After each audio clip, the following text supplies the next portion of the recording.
മുഖത്ത് നോക്കി face to face സംസാരിക്കാനുള്ള ഒരു തൻ്റെ ഇടങ്കിൽ കാണിക്കുക. നമ്മുടെ കൂടെ ഉണ്ടാകുമ്പം നമ്മളുമായിട്ട് ഭയങ്കര കണക്ഷനും നമ്മൾ തന്നെയായിരിക്കും അവർക്ക് ഏറ്റവും വലിയ ബന്ധം. നമ്മളെക്കാട്ടി വലിയൊരു ബന്ധം അവർക്ക് ഉണ്ടാവില്ല.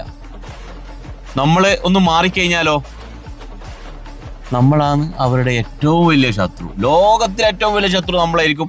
ഇല്ലതും ഇല്ലാത്തതൊന്നും പറഞ്ഞ നമ്മളെ രഹസ്യങ്ങളായിക്കോട്ടെ, നമ്മളെ ജീവിതത്തിൽ നടന്നതായാലും ചില സമയം വിശ്വസിച്ച് എന്തൊക്കെ പറഞ്ഞിട്ടുണ്ടാവും, ഒക്കെ അങ്ങ് സകലം എടുത്ത് പോയിട്ട് വളർന്നു.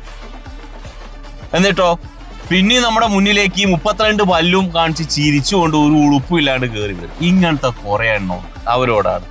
എടോ, ഫേസ് ടു ഫേസ് മുഖത്ത് നോക്കി പറയാൻ കഴിയില്ലെങ്കിൽ സംസാരിക്കാൻ നിൽക്കരുത്.